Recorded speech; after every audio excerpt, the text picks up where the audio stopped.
My name is Richard Wayne. I'm the events co-chair. And let me show you the agenda real quickly. Leah's going to let me share my screen. Okay.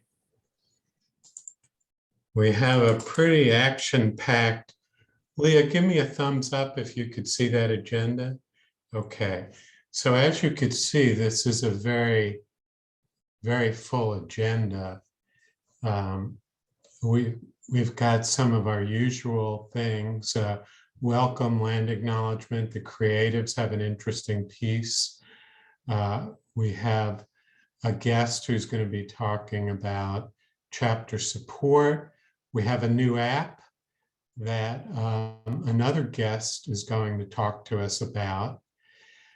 Leah wrote us about going into breakout rooms. We're going to talk about chapter elections. We have a few announcements. And Erica is going to finish us up with a marvelous letter that she'll be reading. So without further ado, I'm going to stop sharing and let's see, do we have any new members or guests today? If you could just sort of maybe raise your hand and introduce yourself in about 30 seconds, we would appreciate that. Craig? Hi, group. Craig Lieberman. Just joining the group, and actually today is my first full-time session with the Climate Leader Training. So I'll be attending that this evening at the national level, the Climate Leaders Training that the national organization organizes.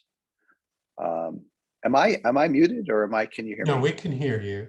Great. Background for the company that I've worked for, spent 8 years as the sustainability lead on and off, formally and informally, with the company driving primarily energy saving projects. So I have a lot of background in how to help corporations and manufacturers with factory settings, at least save energy, even if they don't believe in global warming or anything like that, because they're saving money. And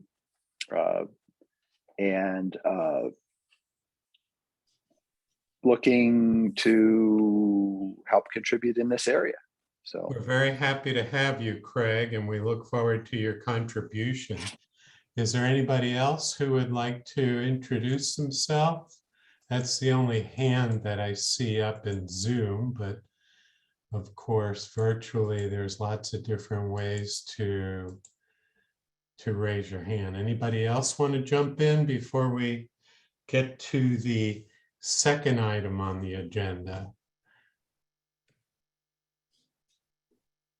Okay, well, we do have a couple of guests we'll be introducing in a minute. As I said, we have a chock full agenda. We've really been trying to cut our meetings down so that we don't wear you all out, but we've obviously got a lot of work to do, and today is a reflection of that. We may go 15 minutes longer. We've been trying to get our meetings done in an hour and a half at most, but today we may go a little longer because we've just got some things that are indispensable that we need to talk about. So Dominique, are you with us? I believe you're going to do the land acknowledgement. Yes, I'm here. Thank you. So we want to start this meeting with our Indigenous land acknowledgement, which is also available on our website. There's a plane crossing, so let me know if you can still hear me.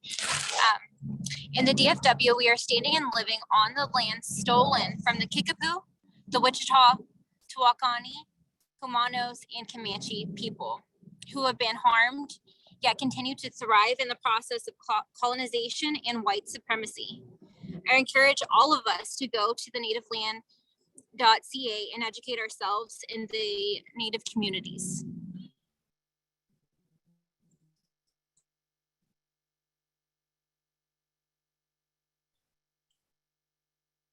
Okay, thank you, Dominique. We appreciate that. Next, I'm going to share my screen again, and we are going to do a piece, one of the first pieces by the creatives. And let me introduce this piece real quickly. As you might know, our longtime member and executive council member, Dan Green and Karen Dyer, are leaving Texas soon. And we, Climate Reality and the Creatives Group, would like to honor his participation with a showing of Shingle Mountain Blues, which is on the Creatives page on our website.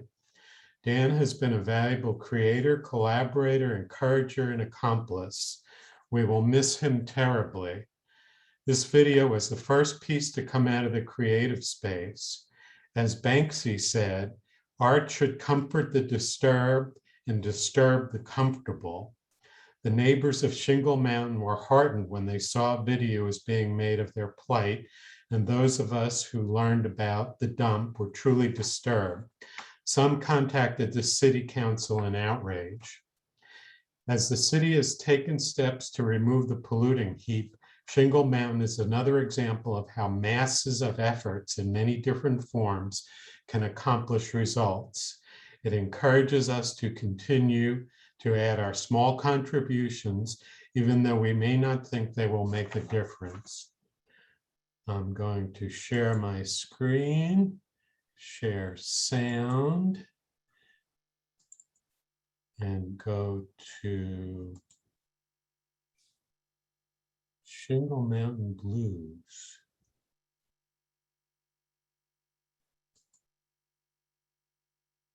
Leah, can you see that okay? Give me a thumbs up. Thank you.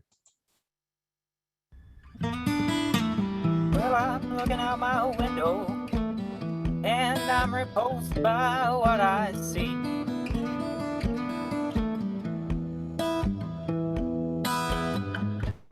Looking out my window and I'm sick and tired of what I see. I see the earth's been devastated by men and women that look just like me. I've gone and told the city council that these shingles got to move.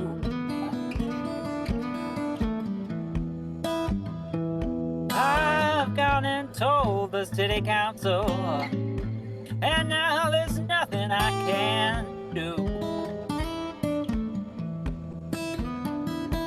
but sit around with friends and neighbors and sing the Shingle Mountain Blues. You know I get my drinking water, it's coming from the Trinity. But it's polluted by the garbage of many people just like me. Yes, it's sad but true, I've got the Shingle Mountain Blues.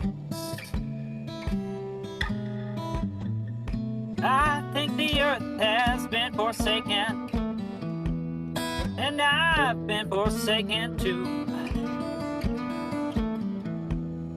Yes, I said that the earth's been devastated, our family's devastated too.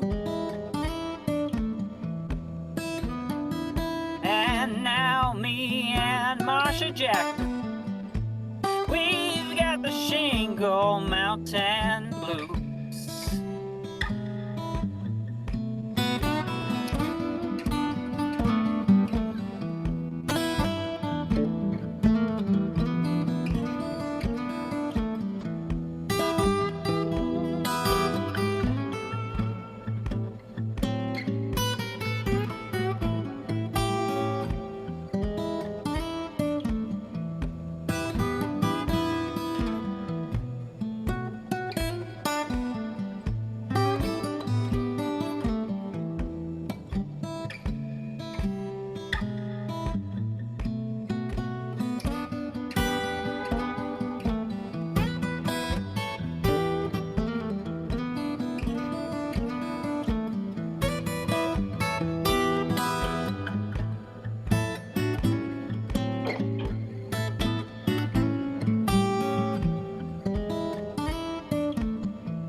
Wonderful. Thank you, Creatives Group, for providing that. And thank you again to Dan Green and Karen Dyer for their service.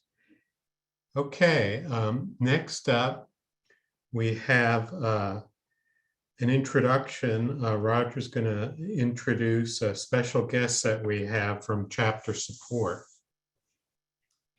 Thanks, Richard. I have a real privilege today to introduce our new point person of contact with Chapter Support, William Conover, who asked to join the meeting today. I will say, for those of you who haven't been with us from the very beginning, in our now 4+ years as a chapter, we've had 6 point people with Chapter Support. William is the first one to ever indicate an interest to come to a meeting of the chapter. So William, come on in, please. Say hello to Dallas Fort Worth Chapter of Climate Reality. We'd like everyone to get to meet you. And I don't know if you have some things you want to tell us or pass on, but please come on in. Welcome. Yeah. Hey, everyone. Thanks for having me. You guys have a really impressive group here. To do this all on a volunteer basis is really, really amazing stuff. So thank you for all the work you guys do. And if someone could send me that video, that was beautifully haunting, but really well done. And I would love to share that around. But yeah, my name is William Conover. I'm originally from Richmond, Virginia. I did some organizing there. I worked for the League of Conservation Voters in the past, and I'm with the Climate Reality Project. And my goal is essentially to be the liaison between you all and the headquarters in DC, and just to try and support you guys and all the work you do as much as possible and make life easy for you if I can. And so thank you, Pradeep, for sharing that. Yeah, and that's just kind of what I'm here for. Just wanted to come see what you guys are doing because you're doing something right here.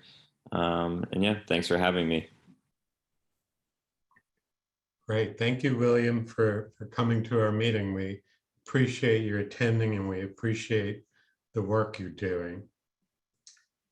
Okay, another guest, Roger will introduce, who's going to talk about a new app available to us for climate action now. Thanks again, Richard. Another really nice opportunity for me to welcome Brett Walter to the chapter meeting.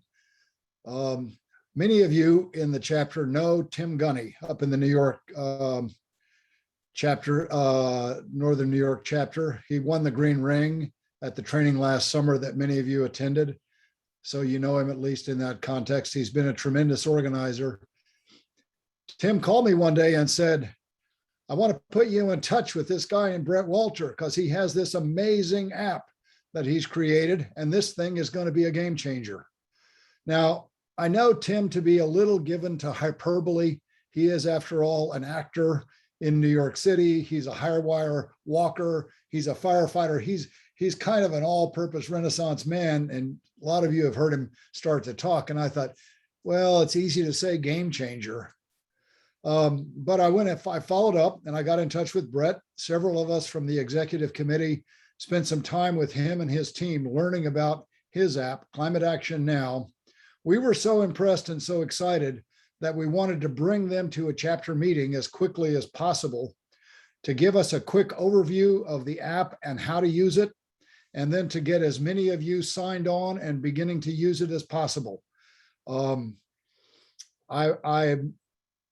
actually inclined now to take Tim Gunny at his word and say this could be a game changer.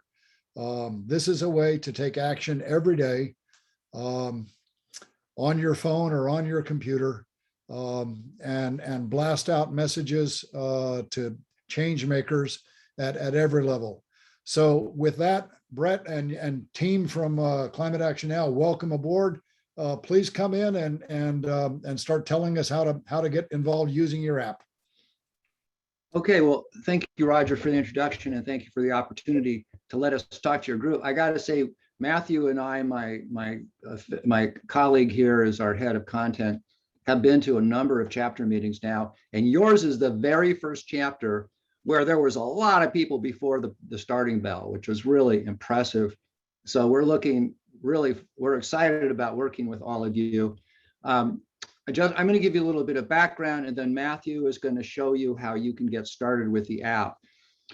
Background, Matthew and I are both trained climate reality leaders. I'm Pittsburgh 2017. I'm also a sophomore, yay, I guess a fellow alumnus. I went to that training, and I'm a career software developer here in Silicon Valley, and I said, yeah, I got to do something about this. So I sold my business, and I started this new business, Climate Action Now, with the goal of creating an app that would make it really easy for people like you and me to take climate action on our phones in just seconds and be rewarded. I hooked up with Ken Berlin, the executive director the CEO of Climate Reality. He was super excited. I've been working closely with the national organization since then. We launched the app in April. It's 5-star ratings in both stores, lots of enthusiastic reviews. And the Climate Reality is now, next week, they've hired somebody whose full-time job is going to be to introduce the app to the entire Climate Reality chapter organization. So all 111 plus or so chapters, 17,000 of you. You guys are kind of getting in early, and you're getting it directly from us. And so we're excited to do that. So let me kind of give you a very quick demo of the app so you understand what it is we're talking about. Let me see if I have the ability to share. I do. Okay. Are you all seeing my picture of my screen here? My phone screen? Yes. Okay, super. The app it's basically a series of actions which you can take. These are cards, you swipe through them. And I want to show you just kind of a very generic action. So for example, tell your US representative why we need historic climate action now. And down here in the lower right corner, there's a Y button. You can touch that, flip the card over, and you see an explanation for why this action is important. You can touch the Who button and see who all has taken this action. A bunch of people have done that. And then you can also touch the Do It Now button to actually do it. Now, I previously have given the app my address. So it can look up automatically. It will look up who my representative is and all of, in this case, her contact information, her phone number, her email, which is really her contact us form on her .gov website, and her tweet handle. Okay, so notice, I don't even need to know who my representative is. The app will tell me who my representative is instantly and give me all the contact information.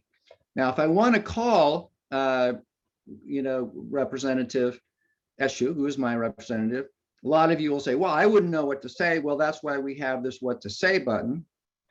And this gives you talking points. And notice the talking points are personalized. This is Brett Walter, a constituent and a voter. She wants to know that. And I can just press the Call Now button.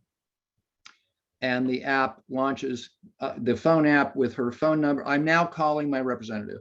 Okay, I'm going to hang up. She gets a lot of calls from me. I want to go back and show you, or I could email her. And if I do this, again, a personalized message, which I can review and I can edit. And notice the first sentence here. I'm a father who fears for my family in a warming world.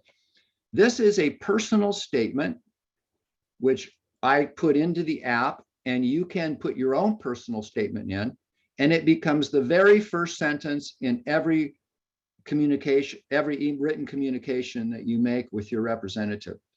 This is super important because it personalizes what is otherwise a boilerplate message. And so they see that, they see thousands of boilerplates, right? And they dismiss it. They see one with a personal message, and that puts your message on an entirely new level. And so we call this an email, but what's really happening when I send this is that you probably are all familiar, if you've ever contacted your federal representative, they won't give you their email, right? They want you to go to their contact us form and fill it out. And that's what the app is doing. It's taking your information from your email and it's posting it into that contact us form, and the representative's getting in that fashion. And then also I can tweet. And what's great about tweet is a public communication. So not only will Representative Eshoo potentially see it, but everybody who follows me will see it, and people who don't follow me sometimes will see it. And up comes a message. I can edit this, or I can just press the tweet button. And now I've sent the tweet. Now the app will give me points for having taken that action.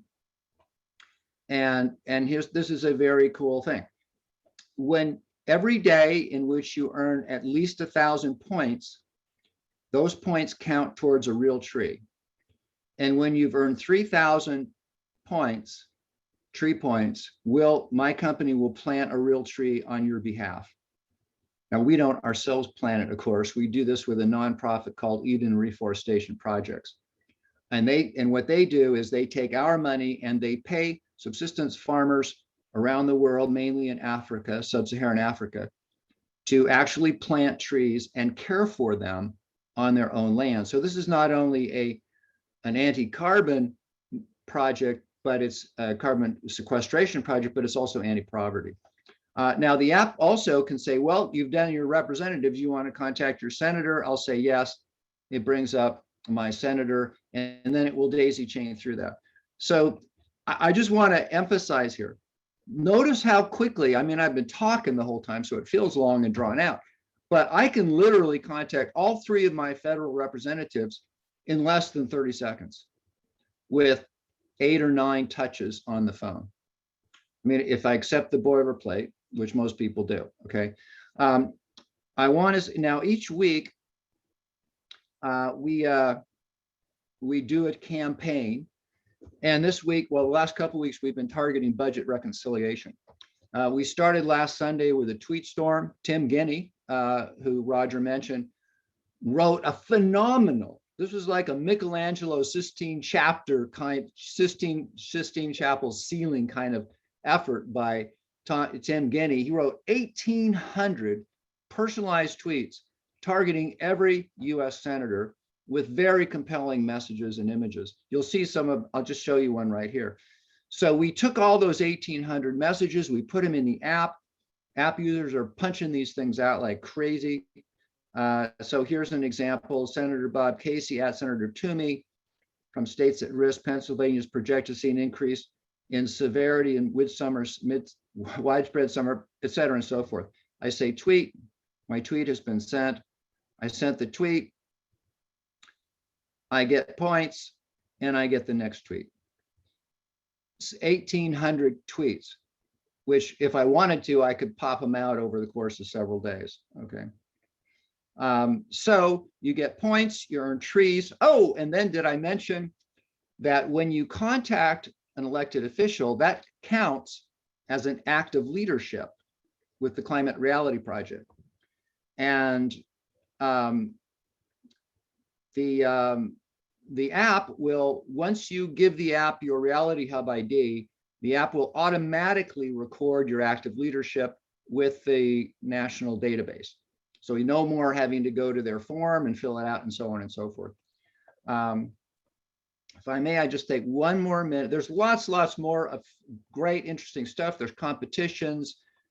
There's a community feed. You'll see the actions that I just took, but every time you take an action, it gets put into the community feed where you can like it. I'm liking what Peter Marinelli from Chicago is doing. Oh, there's Leah. Hey, there you are. I'm going to like Leah's.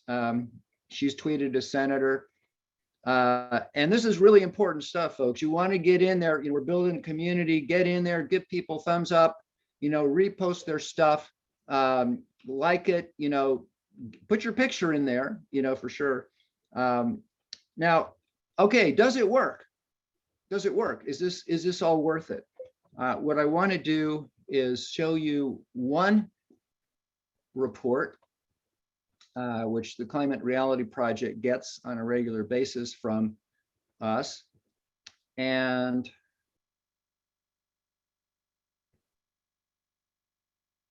let's see. Okay. Now, many of you may or may not know that last year, all 40,000 plus climate reality leaders as a group for the whole year recorded about 50,000 acts of leadership. 50,000 acts of leadership recorded, okay, in an entire year. Now, in the 4 months that a handful of chapters, actually just 305 people, have been using the app, they have recorded 36,628 acts of leadership going into the national database. So that's what Tim meant when he says this is, and you can look here right now, Chicago holds the lead. That's because they have the guy, Peter, just spends his whole life taking action. But, you know, more typical, Tim's chapter have done 8,000 actions, 5,300 recorded acts of leadership. That's 201 on average per member. And they have as a group have earned 395 trees. Okay, I'm going to shut up and I'm going to hand it over to Matthew, who can tell you how you can get the app and how you start using it. Hey everyone, I'm Matthew. I am the content person for the app, so I'm in charge of all of the different actions that go in there, making those actions and making sure that there's lots of new content for you guys at least every week, if not every day. And before I launch into how to download the app, I'll just say a little bit about the content. So as Brett mentioned, every single week, we're doing a campaign. And that's basically coming up with a single timely topic. This month it's been budget reconciliation, you know, all the time, because that's the thing, as I'm sure you all know. Before we did a campaign to stop a pipeline in New York. We're going to do a campaign about regenerative agriculture, anything and everything that is like, you know, we're going to take a week to focus on this, and we're going to mobilize our entire app community to do kind of a tweet storm about that. And basically the idea behind that is it's a digital protest, basically, you know, in a given amount of time, usually a week, we have everybody, all these people tweeting out similar messages with similar hashtags. And we've gotten some really cool results from that. With the National Grid campaign, we got some legislators to sign on to an open letter asking the governor to review the order to allow the pipeline. We've contacted a bunch of people about co-sponsoring the Fossil Free Finance Act. So every week, if you want to, you can come in and you can join our, you know, brand new campaign that we're doing on whatever issue we're doing it on. So that's sort of one big stream of content that is coming your way. Another is that we're actually on the mailing lists of all, basically every environmental organization that we could think of, and we're putting their calls to action into the app and putting those front and center as well. So you don't have to worry about like, oh, what does Sierra Club want me to do? What does NRDC want me to do? We've basically collected all of those calls to action, put them right in the app for you, so you can just go down the line and do everything that everybody in the climate space wants you to do. And then if you get through all of that, somehow we have a backlog of 3,000 evergreen actions, which are just, you know, learning about climate change, advocating for renewable energy. So the chances that you will we will get bored or not have anything to do on this app are, I hope, very slim. So Matthew, before you go to the next phase, I'm sorry to interrupt you. Yeah, no worries. Going back to this idea of campaigns, folks, if your chapter is really passionate about a particular, you know, project that, you know, that you really want to put a lot of energy and advocacy behind, you know, we could potentially work with you to make it a national campaign with the app audience. And all we need from you is passion and ideas. Matthew and his his team can kind of convert that into specific actions for the app. But we can't, we're a tiny little team. We can't do it all ourselves. We need partners like you to kind of take the leadership, say, here is something that really needs to be addressed now. We're looking for things that are urgent, things that can be measured, things that can make an impact. So I just wanted to add that as an offer to you guys. And not only will we help you do it, but we will invite all the other chapters to co-sponsor it with you. And not only all the other chapters, but other climate organizations that we are working with, like 350, Actera, that's a regional one. Elders Climate Action Now is a national organization. They are adopting it for their entire national organization. So we will put your campaign at the top and bring in lots of other organizations to help you get momentum behind it. Okay, I just wanted to add that, Matthew. Yeah, that's a great point. And if you do give us a campaign to do, as Brett said, we can get our entire app audience behind it. And we're averaging right now about like 3,000 to 5,000 contacts per campaign. So if you have something that you want, 3,000 to 5,000 people to send messages about, we could do that for you. We could get our people. Matthew, I'm sorry, that's a little bit of hyperbole there. We can get our 3,000 to 5,000 messages. 5, yes. Not yet.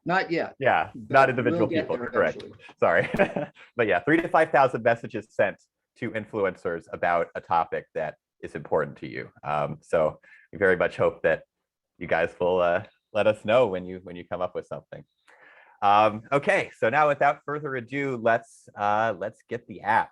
So just out of curiosity, can anybody do the raise hand function if they are already on the app, if they've already started the process of downloading it while we've been talking? Anything like that, give me a hand raise.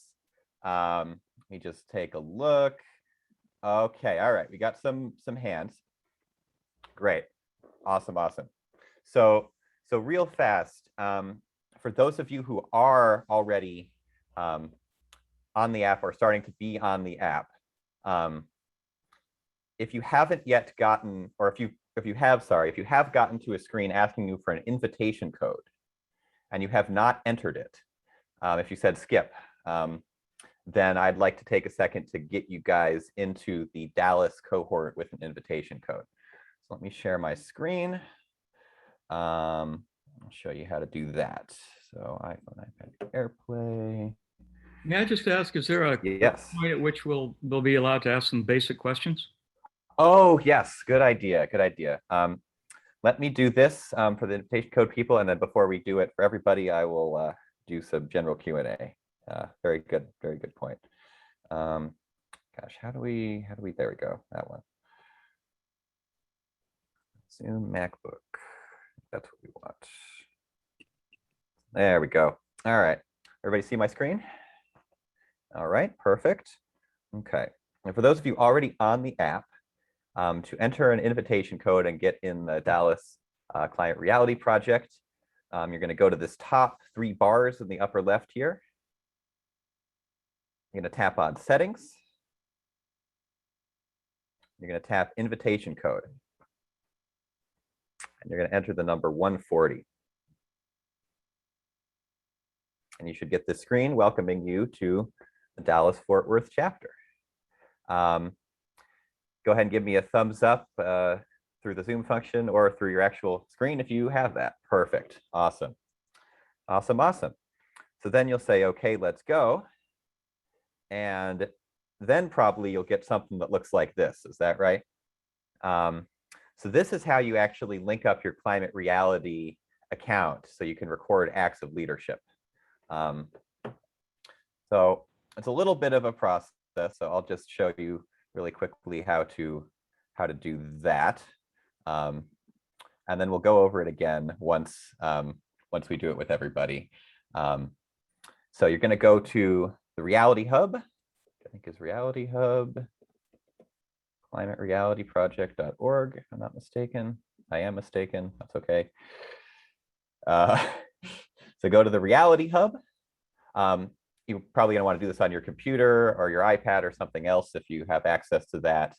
Going to log in.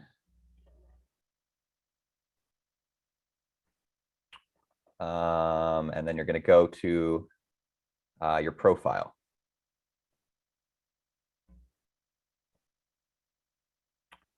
On your profile, you're going to go to the web address bar up here. And this last number at the end of the web address, that is your Reality Hub ID number. Pretty wonky, pretty technical. We do apologize for that, but that is how the Client Reality Project wanted us to link up your guys' accounts. So that's your number. Give me a thumbs up if that makes sense, if that's working, if anybody's able to find their Reality Hub ID that way. I know this is a little bit of a weird thing, but great. Okay, we got some thumbs, and we will circle back to this in a moment if anybody was not able to do that, and I'll repeat it, and because I know it's a weird part of the process. So that is that, and it's also, the instructions should be on that screen that I just went through, asking for your ID number, so you can follow those as well. Okay, and now let's take some questions. Brett and I will both be able to answer any questions you may have about the app, how it works. Go ahead and unmute yourself and let us know what you got. I mean, you're doing hands. Great, you guys know how to do the hands. So let's start with Chip. Thank you, Matthew and Brett. That really sounds like it could be a game changer, and it's exciting to see something very user-friendly and easy. My questions are pretty basic, but they're things like, what kind of corporation is it? Is it a nonprofit, a B Corp? Is it a for-profit? And what is the governance structure in terms of, just are you adhering to standard good governances for NGOs with this app? Secondly, privacy. What is the approach to privacy, and can we be assured that our privacy is protected? One concern I have about apps that just import all our contact data is that they're very problematic from a privacy perspective, but I understand that you're not doing that. You're basically taking just a single slice of data to identify our influencer contacts and allowing us to tweet and so forth. Thirdly, what is the scale? What are your scale goals? Obviously, partnering with these organizations like CRP, the Climate Reality Project, will help you scale. But what do you exactly plan to do in terms of targets for scale? Are you trying to get 1 million users, 2 million, et cetera? Fourthly, how are you handling tough issues like Manchin's abdication last night from the bill? And that's a key point of influence. So I'm really curious how you're handling these tough and potentially divisive issues, even within the climate action movement, as it were. Those are the 4 main questions I have. Awesome questions. I'll let Brett answer that. Yeah, I should probably let me do that, Matthew. And you remind me, because I didn't take notes, so just remind me. Yeah, sure. The first one is simply, are you a 501c3? Are you a B Corp? Or are you a for-profit? Yeah. How many employees do you have? What's the basic governance? That sort of, who are you, in other words? Exactly. I struggle with the issue of whether to be a nonprofit or for-profit, B Corp, whatever, in the beginning. Ultimately, I decided, as you probably know, as a nonprofit 501c3, the government put certain handcuffs on you in terms of what you can advocate and lobby for. And I didn't want to have any handcuffs. I wanted to be able to do whatever we could. Propose legislation, advocate for legislators and so on, which you can't do. So I opted to go incorporate as a for-profit with the ultimately applying for a B corporation status. For those of you who don't know, B stands for benefit. And basically you are stating publicly, legally, that you're not only about profit, you're also about people and the planet. And so I am not taking any salary. To skip ahead to one of your later questions, there's really just 3 of us. There's me, Matthew, and an engineer. There was a bigger team before, but they've been redeployed to some other things now that we have the basic app. Let's see. And I'm not, and I'm not taking. So give me your second question there, Chip. Well, first of all, that's a very satisfying answer. I think it's the right answer. That's what I would have expected. The other thing is privacy. Are you adhering to privacy respecting best practices? Yeah. Oh, absolutely. There's a written privacy policy which you can read. The app only. Well, first of all, I think the main thing for y'all to know is that we do not will not rent or sell your information, to anybody. Absolutely, that's a 100% guaranteed, ironclad promise. The only information, the app only asks for information that it needs in order to do what you want to do. Okay, we need your email. You have to set up an account, but thereafter, like for example, if you want to contact your federal legislator, well, then the app's going to ask you, well, what's your prefix, what's your address, and so on, because the legislator's form requires that information. And so we ask you for the information that the form says it needs, and then so that we can submit your messages. Other app users, and you should all be aware of this, what you're doing in the app is public. It's visible. You saw the community feed. Other people can see the actions you're taking. They can go to, let me just quickly show my screen again. They can go to your profile and they can see your name, and they can see when you joined. They can see what actions you've taken, who you're following, and who's following you. But they do not see your address. They do not see your email address, or your physical address or your phone number or anything of that nature. So I think that's, and then you should also know that, we are sharing with your chapter leaders, the total number, well, the actions that you've taken with the app, because they're wanting to measure their effectiveness as a chapter organization. Is that Yeah, that's all good. The sort of related question is, how strong and world-class are your encryption procedures for our personally identifiable data, the personal identifiable information, PII, like the address? Because with just 3 pieces of information, if somebody hacked into your system, they could actually do identity theft. And so how strong is your physical and software encryption? Well, it's encrypted. I don't remember the level of encryption on it. But there's no financial information there. No credit cards? You don't take credit cards? Well, we will. Okay. We do. We can. We don't from everybody. The only people whose credit card we take are people who purchase something from us. And this is probably a question you would have asked anyway if you thought about it. So I'm going to answer it right up front. Let me go back to the phone.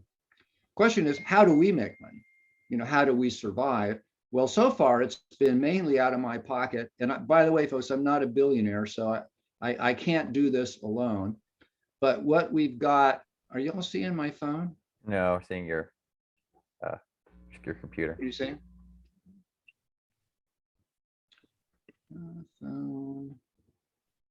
Let me just mention we have maybe 3 or 4 more minutes, and Pradeep has a question. So okay, really quickly, in the upper left corner of the screen, there's a support us button, and when you touch that, we invite you to purchase a subscription from us. But we're not asking for something for nothing. For example, if you do a citizen subscription on your behalf every month, we'll plant 10 trees. We'll offset 1/4 metric tons of your carbon, and we'll preserve 500 square feet of vital ecosystem. So this is an affirmative, positive thing that you can do for the planet, and also help us provide this service to you and everybody else. I want to be sensitive to time, so I'm going to shut up. What else urgently needs to be answered? I'll stop my questions there, but I would love to have an offline discussion with answering some of these other questions I have, if you don't mind. That'd be possible. Yeah, so shoot me an email, Chip at bwalter@climateactionnow.com. Thank you. Great. Pradeep, we got. Hi, Brett. This is Pradeep. And I wish I sponsored you on WeFunder. I've been following you for a long time. And I've been using app for a few days. One thing I always have concern or issue with signing petitions or sending emails is a feedback loop of a feedback of what happened. So is there a positive outcome? There is no outcome or anything. So do you have any plans in future to associate? Let's say I signed up for I signed a petition for 40 things. I sent tweets on few things. So was there any positive outcome of that? So once you have that positive feedback, people will be a lot more interested to signing more petitions, or know what kind of petitions to sign, where the impact will be. Yeah. So do you have any plans for future? Yeah, I mean, I mean, to be honest, Pradeep, it's very, very difficult to draw a direct line between something you do in the app and something happening in the real world. It's very difficult. Wherever we can, we do it. Now, the way we tell you about it is in our newsletter, which gets sent every Sunday. So when you get the app, you'll get a confirmation email saying and asking you to click it, a link to confirm your subscription. Well, that will then get you the newsletter. And in most of the newsletters, we have a section called success stories, where whenever we do have any data about our success, we share that, with you.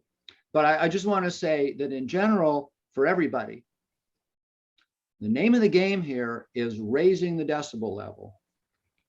Is just talk, yell, scream, rant, bang your pots and pans, and each bang on that pan isn't necessarily going to produce a clean energy performance program, in Congress, but it's raising the temperature, it's raising the decibel level. And that's really, if we make enough noise, people will hear us and things will start to happen. So that's the main way. You got to keep the faith, keep going. Matthew and Brett, thank you very much for using your superpowers to do good. And we appreciate it. We're going to move on to our Richard, before we go, I just want to say one thing to everybody from the chapter. That this is a way for you to take action as individuals, but it's also a way for the chapter to do things. They're inviting new campaigns. If someone in the chapter, this will be a new leadership position in the chapter. If someone is interested in being our point person, our chapter organizer for developing these campaigns that we can push onto this app, please get in touch with me right away. New position, I just created it, but we're gonna be looking for somebody. So if this intrigues you, interests you, you have time, get in touch with me right away. I just checked it out with Leah, our new chair, who's coming in.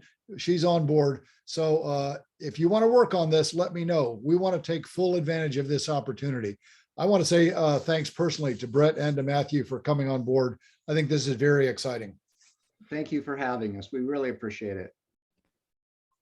Great, thank you. Okay, this is your chapter, everybody. So we are constantly tweaking the organization and the strategies. Leah's going to take over and do some breakout rooms with us for 25 minutes to see what your ideas are for climate activism in 2022. It's a moving target, so we want to make sure we understand that. Leah, the floor is yours. Sure. Thank you, everybody. And thank you, Richard. So as Richard mentioned, we're only in October, but at the same time, we're planning for next year's leadership, and we're also planning for the strategic plan and the goals, right? And so a lot of you think about we in the leadership team, we make the decision. That's actually not quite true. We want you to be the decision makers, right? We listen from you. And one example is that the working group models, now we have about 7 to 8 different working groups. Those ideas are from you guys. And that's how we consider ourselves as a bottom-up organization, right? We do whatever you're interested in, and we try to find a way to help you do it better.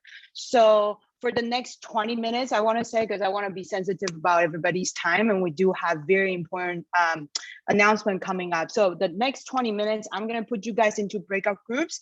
And then, so there are 2 main questions, which Jeff will be putting in the chat, but 2 main questions or group of questions that I want you guys to think about and talk about a little bit in the breakout group. And each breakout group will have at least one executive member. They'll be taking notes, but they can share their ideas as well. So the first question is, what, in your opinion, what is the purpose of the monthly meetings, like what we're doing right now?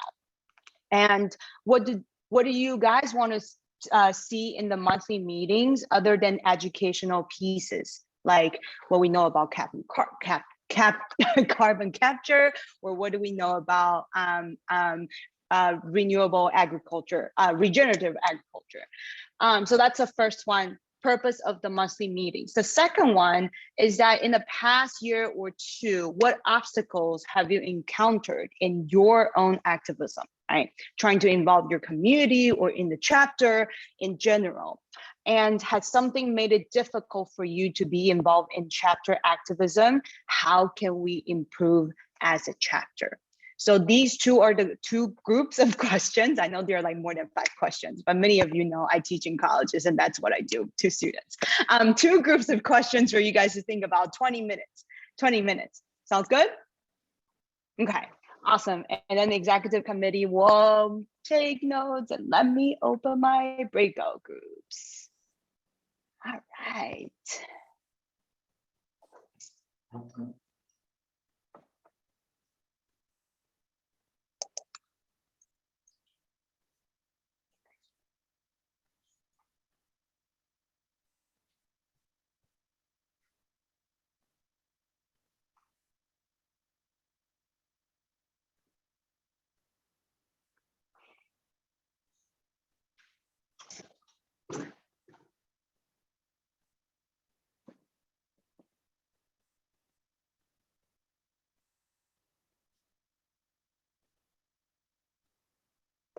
Hey, Johnny, do you see a prompt?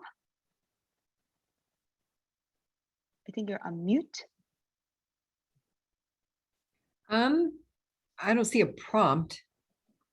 About joining a breakout group. Hold on, give me Yeah, I did one. that. Okay. Do you see it? No. It popped up earlier and I clicked join. Okay, give me 1 second. Let me try this again. Okay.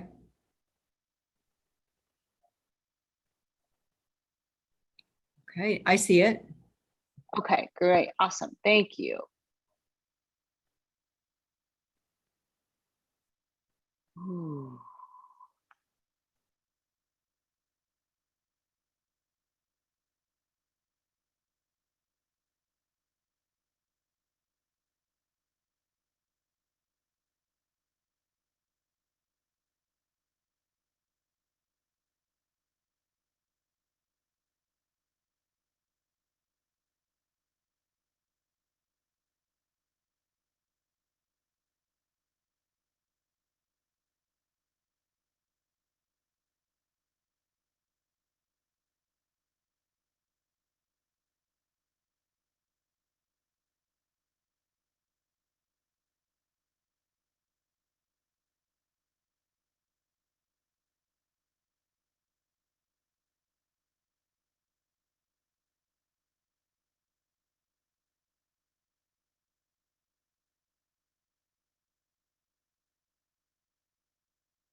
Leah, are we in another breakout group or is everybody just coming back a little bit late?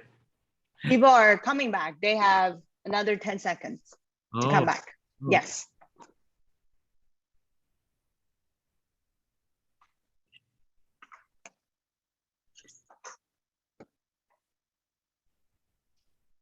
All right, folks are coming back. Folks are coming back. Okay, great, awesome.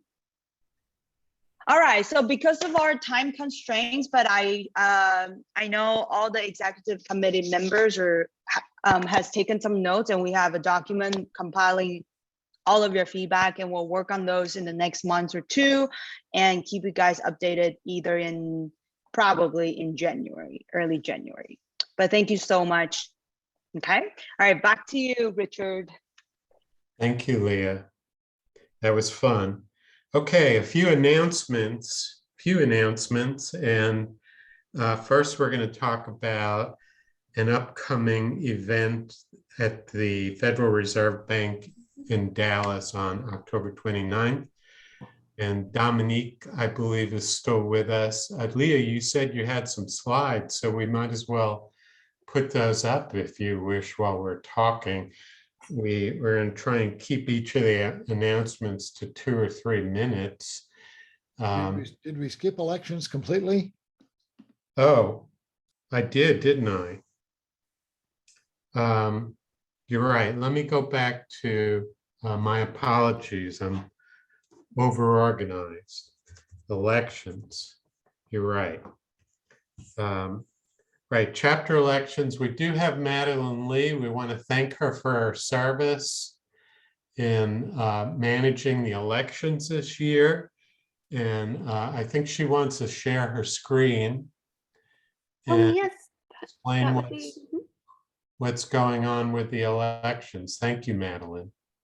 Well, you're welcome, but I will mention there really isn't an election to coordinate this year.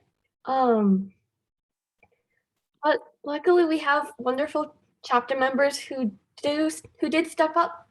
And these are the candidates we have. Anytime there's an and, it means that they will serve as co-chairs, so we won't actually be voting between anyone. So instead we will just, unless anyone has any objections or anything else to say, and if you all agree, this will be our leadership executive board for this coming year. Roger, I think you're going to make a motion. Well, I won't, but Richard, you could. I was going to ask for a motion just to approve this list. This is what we did last year. We've never actually had a contested election in the history of the chapter. It's a fantasy at chapter support. William, I'll say for your benefit that people need to have elections. We rarely have huge numbers of people who want to serve on the executive committee, but we manage every year to have a slate of people who are very motivated.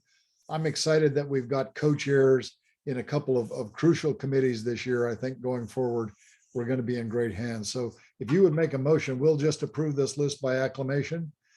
Yes, I make a motion to approve this list of new or revised executive candidates for the Climate Reality DFW chapter for 2022. And could we have a second from someone? I second. Without objection? So ruled. Motion. This will be the leadership team for next year. Thanks, Richard. Let's move on to the next item on the agenda. Good. And once again, thank you, Madeline, for managing this, although it wasn't as challenging as it could have been. You still did a very good job of organizing it and managing it for us. So now we get to announcements. I was talking about the Federal Reserve, which is coming up on October 29th. It started as an event by 350, and they just mailed me some banners that I got on Thursday. You can sort of see them behind me. They're 4 by 8 foot banners. There's 2 of them actually. Fossil-free Federal Reserve, and the one underneath it It says fossil-free finance. And so this will be at 3 o'clock on Friday, October 29th. I'm gonna move my camera. And we're trying to finalize the location. We were looking at Clyde Warren Park. They may be doing some construction, so we may have to be on Federal Reserve property itself. We're finalizing that. You'll get announcements and there'll be website and Facebook and tweets. Well, maybe not Facebook, but tweets, Instagram posts. What else do we want to talk about with regard to this? Leah, what's the second slide? Sure. So I just want to add on, give me 1 second if I can move it. Sure. So it's on the same day of our annual 24 hours of reality. So in the past year, we did presentation, we contact our influencers and stuff like that. But this year, the Dallas Worcester chapter is doing an in-person event, and these are our 3 demands, right?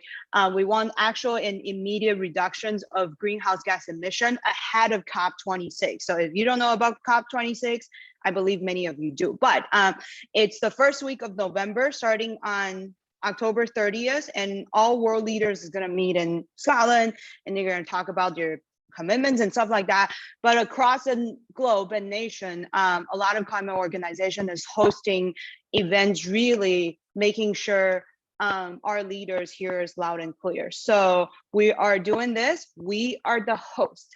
So meaning that we want to get as many people from the chapter to be at the event as possible. This is a multi-organization event. We're including Sunrise Dallas, Dallas Peace and Justice Center, Sierra Club in Dallas, and 350 Dallas, and several other, we're still talking. But these are our 3 demands. And so my call of action to you guys is that please mark your calendar today. It's October 29th on Friday at 3 p.m. Outside of this, we're still working to get a meeting with someone from the Dallas Federal Reserve Bank to talk to them about our demand, but this is more on the street, and we're also working on people internally. In terms of the location, as Richard mentioned already, it's probably gonna be near the Federal Reserve property, not on the property, but we're gonna be on the sidewalks, and we have already submitted banners, orders for chapters to hold, and we are going to do a sign making party next Saturday. So if you have time, Dominique and I will be in charge of this, and send me an email or go onto Discord and DM me. I'll get you all the details. Yeah, that's on my part. And this is 24 hours of reality. We have our own event. Please come, please come. Okay, thank you, Leah. Dominique, do you have anything to add to this event? Dominique's been working on a lot of the logistics. I don't have anything to add. She covered everything, but I hope to see you guys next week on the 29th. Great, thank you. Okay, next announcement is Chip. Please talk about your identity-based climate conversation and advocacy course coming up. When does that start? Thank you, Richard. It starts on Sunday, November 14th, and then a week later on Sunday, November 21st, and then after 2 weeks over the Thanksgiving holidays on December 5th, we'll reconvene. All of these are Sunday mornings at 10:30 a.m. We debated over church versus the NFL games, and the consensus was go with the Sunday morning time. This is 1.5 hours. Having taught advocacy and advanced advocacy and leadership at Oxford, Stanford, and in Asia for decades now, it's basically a distillation of the new methods of advocacy, which are not just fact-based, which has been the dominant method, of course, of climate scientists. What is the science? What are the facts? But it's identity-based instead. In other words, lifting up the emotional, the values, the ways, in other words, we transcend the current polarization that's most extreme in the US, but it's extreme in dozens of countries, climate change being the most polarizing political issue in the US. with deniers being on the right side of the spectrum and, those who are active on the left side of the political spectrum. It's also, happening around the world. And it's the reason, in my opinion, this tribalism and polarization is why we are having currently the stasis in our politics. We are a nation that's at the extreme end of being unable to govern, let alone having the good governance needed to reach the Paris goals and our domestic goals, as illustrated just by, again, Manchin last night withdrawing his support from the clean electricity program, which is the key part of Biden's climate program and the reconciliation bill. So in other words, we've got to address not just the hardcore denialists, but the soft denialists, including progressives and climate aware people who are disengaged because they are overwhelmed by information, or they've tried and they realize we are not moving the needle. We're still increasing global temperatures. So what do? You engage people that disagree with you in a polite fashion, a respectful fashion. You listen. And this is relevant not just for our presentations.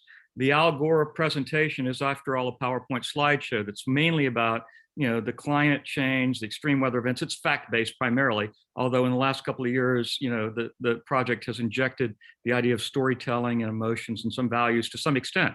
But it's still overwhelmingly the information deficit model, saying that if you have the facts, if you're aware, you're no longer scientifically ignorant, you'll act. Well, that assumption is pretty clearly untrue. Take vaccinations. In April, before the pandemic, the Pew poll said vaccinations were not as polarized an issue as climate science. Now they are, as you know, these people denying the facts. And it's a whole cluster of issues that are evidence-based, but people are denying the evidence because they're seeing them through their tribal identity, political or religious perspectives. And if you can speak to people's authentic values, you can really make a change. So the dates are in the chat, and we've got room for more people. We especially need young people, diverse people, BIPAC, people of color, indigenous, and youth. So LGBTQ as well. So if you have an interest, email me. My email's in the chat. Thank you. Thank you, Chip. Next, we want a reminder about the Harvard program. I see, Brittany Baum volunteered to mention, I see Mickey Lynn is here too. Perhaps one of you can mention what's coming up with the Harvard program. Yeah, I'll defer to Michael if you want to give an overview. Otherwise, I'm happy to. I know that you're on the call. Mickey, I think you're on mute. Brittany, you go ahead and give the update. Okay. Okay, so as many of you know, we as part of the business working group, the Climate Reality DFW business working group, in conjunction with the Harvard alumni, have been working on a climate boot camp for over 10 months. Started probably almost a year ago, the initial idea. And so it actually launched this last Thursday. That was the first session. And so we've had about 1,300 people that have registered for the program. We had some really excellent speakers already on the first night. Tim Guinea is the host, and Michael presented, basically kicked off the program. That was really great to see. And we even had Ken Berlin give a presentation. So we had our first session. We have about 4 more lecture sessions, and then working groups on Saturdays. So far it's been a really big hit. Jim Notman and I were just talking in our breakout session that we've really enjoyed it so far. And the goal is, at the end of it, so this is the beta program, the goal is that we are going to be recording everything and then packaging up the entire program and making it available to other organizations. And I think, Michael, correct me if I'm wrong, but we'll probably be making it available to Climate Reality. Yeah, absolutely. And we're hoping that the business working groups, when we do presentations to businesses and to city governments and so forth, who want to do a strategy, will find this a useful vehicle to help them formulate their strategy. I'll add a statistic. I don't have the Europe and Asia attendance yet. We had about 600 from a little over in the US and the initial show, but it's, as you say, it's recorded. So people have the ability to see it whenever, once it's been released, whenever they're available.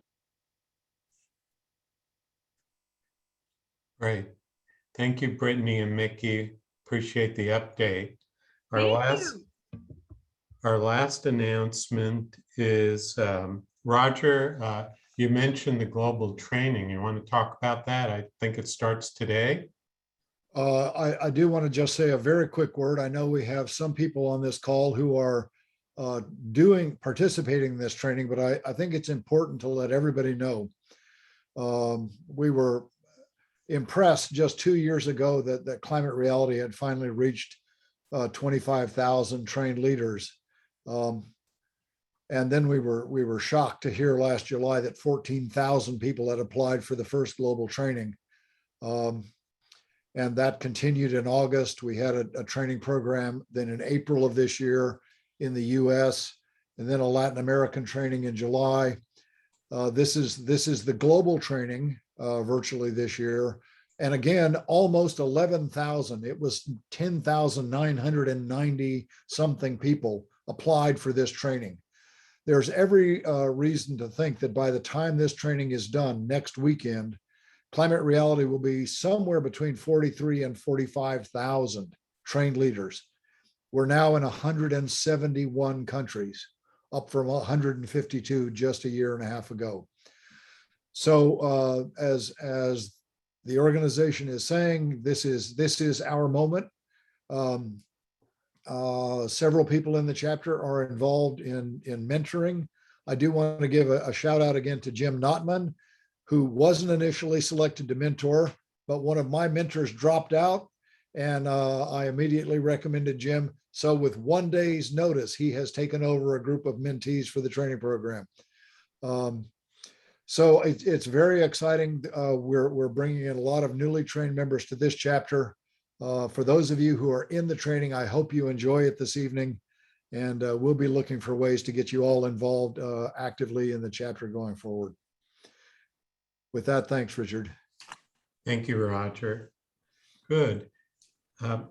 Erica Knox has a very special reading for us that I think you'll really appreciate at this time.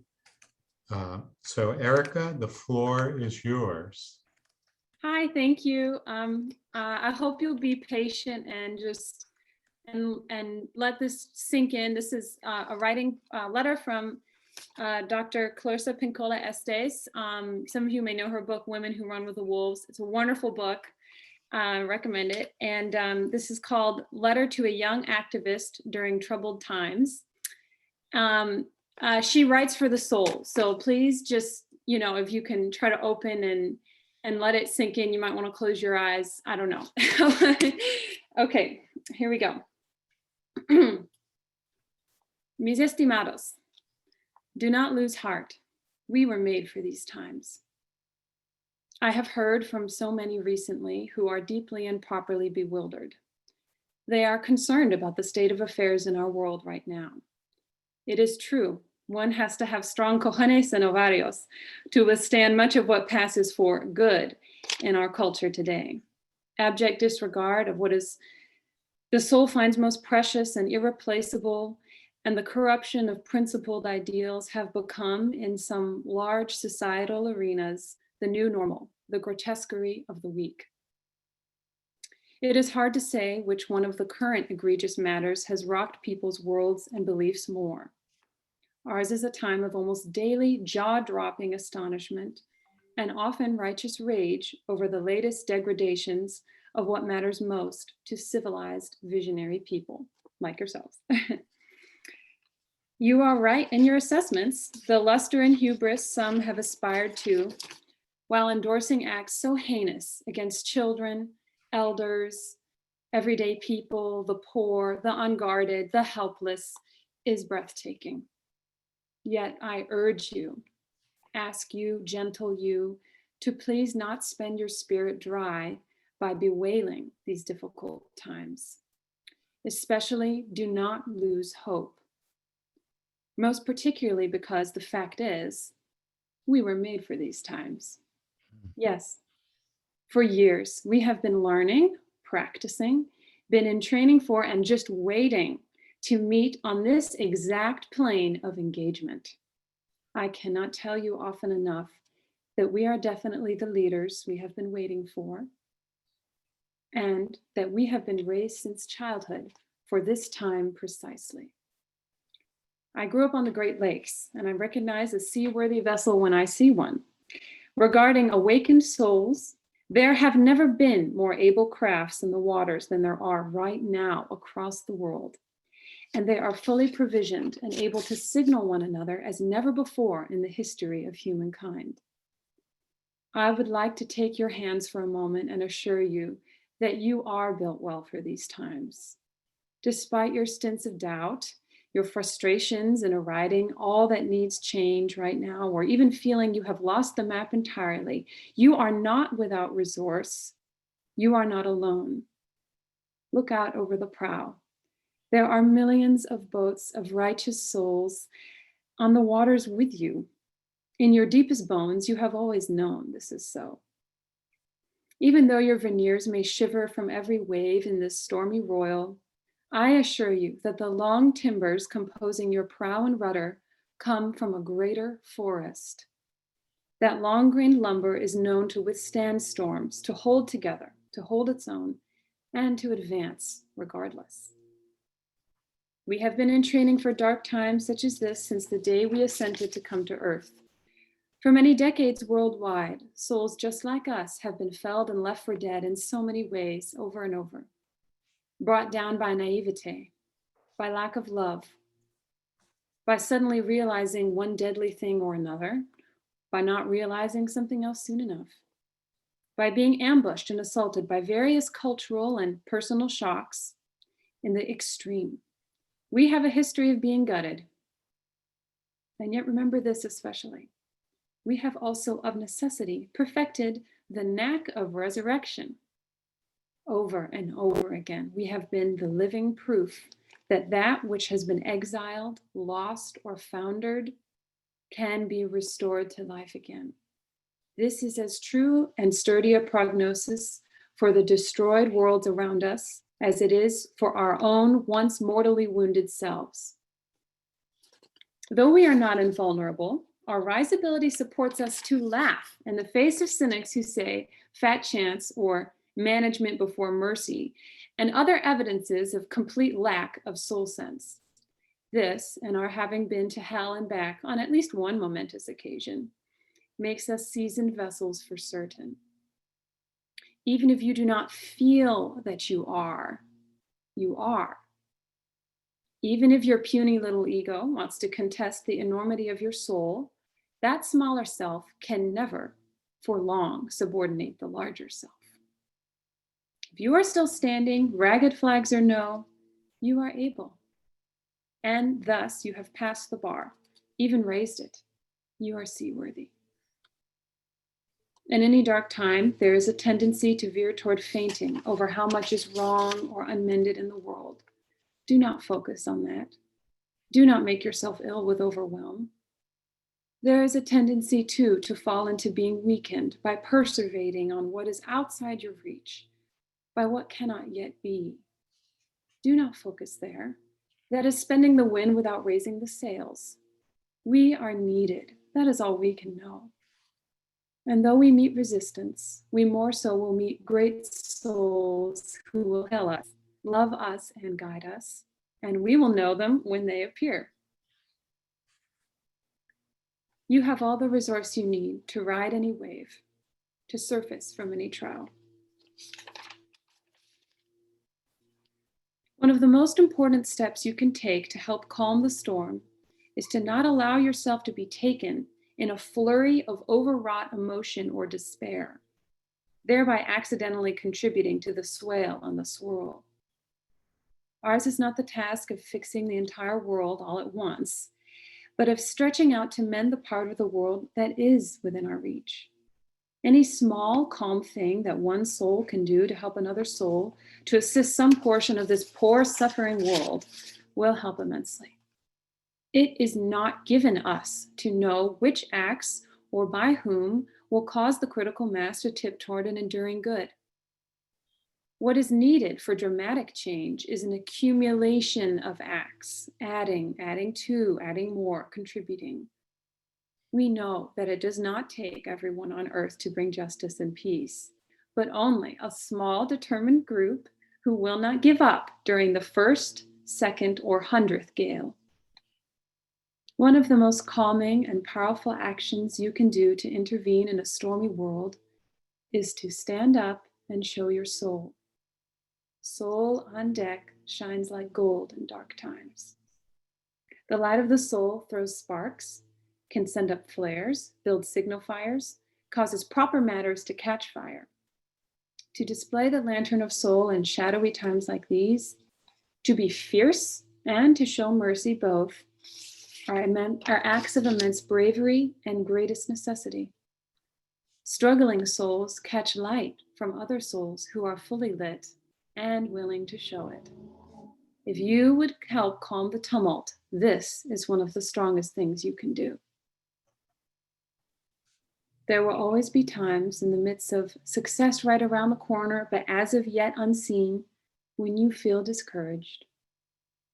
I too have felt despair many times in my life, but I do not keep a chair for it. I will not entertain it. It is not allowed to eat from my plate. The reason is this. In my uttermost bones, I know something, as do you. It is that there can be no despair when you remember why you came to earth, who you serve, and who sent you here. The good words we say and the good deeds we do are not ours. They are the words and deeds of the one who brought us here. In that spirit, I hope you will write this on your wall. When a great ship is in harbor and moored, it is safe. There can be no doubt. But that is not what great ships are built for. Thank you. That was beautiful, Erica. Thank you. Thank you for listening. I know it's long. Thank you.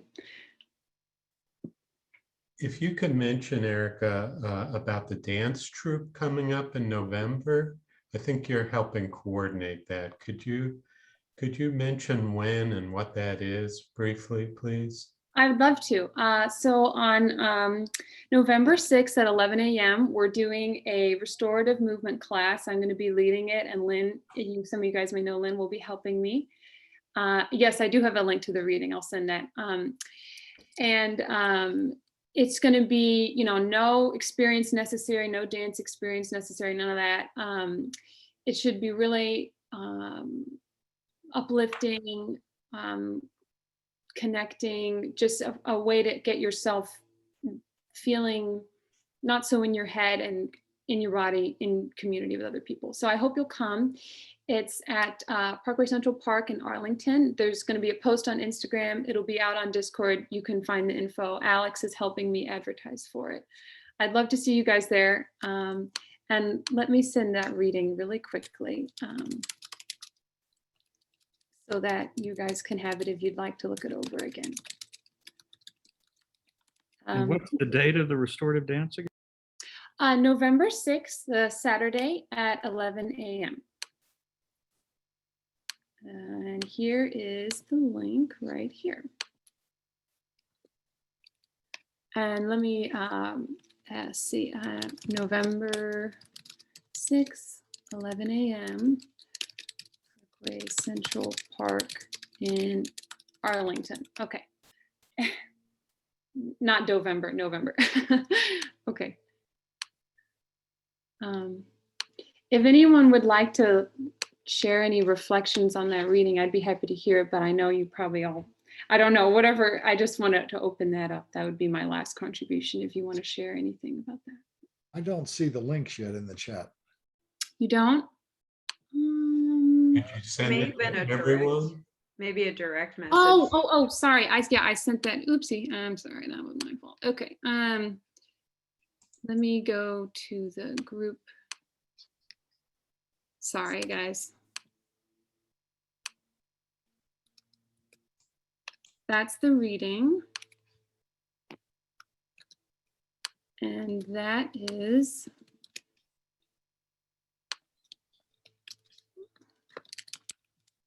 the information. And it will be out, you know, so you can find it on Instagram, like I said, and wherever. So. Okay, as we wrap up, we have 2 minutes. If anybody would like to react to Erica's reading, that is certainly welcome at this time. Don't need to. I just wanted to say if you wanted to, that's all.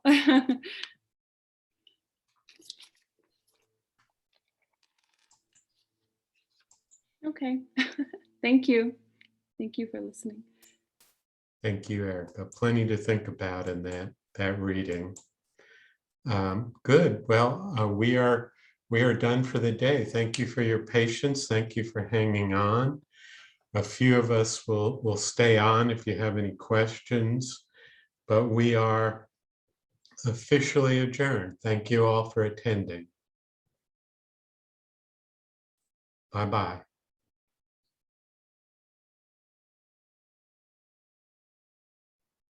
Thank you. It was a good meeting. Glad to be a part of it. Thank you, Ken. Great to see you here again, Ken. Thank you, Roger.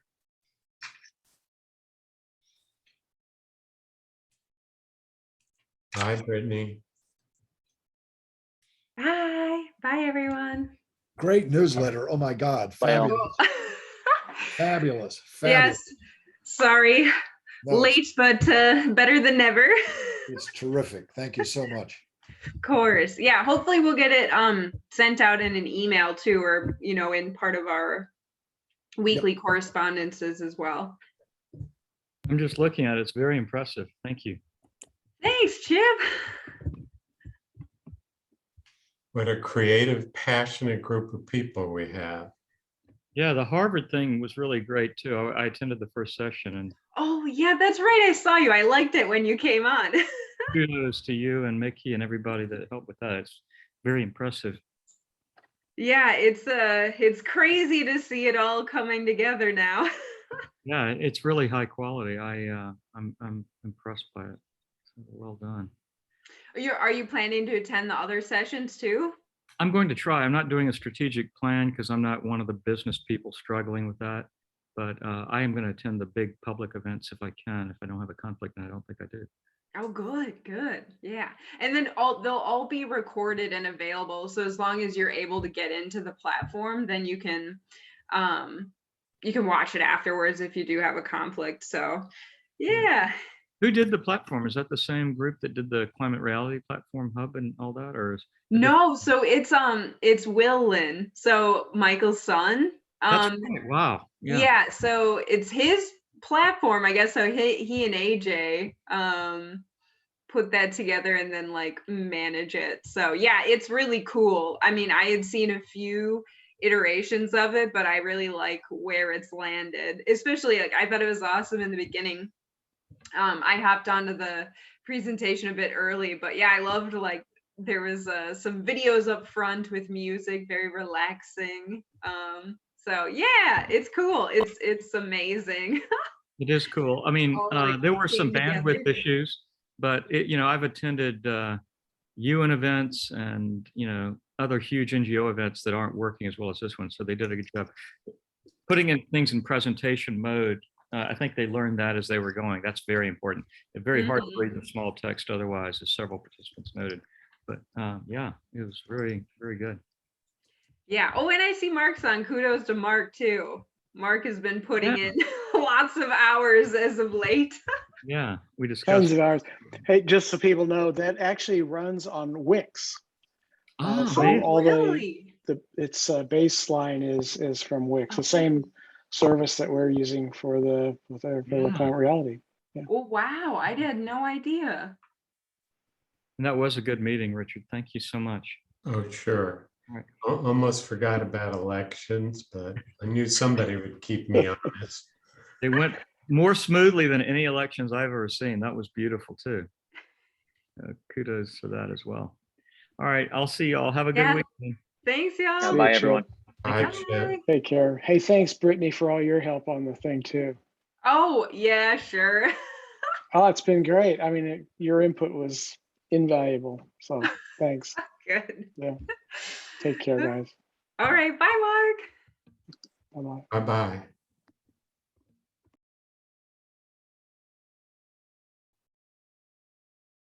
Okay, guys. See you next time.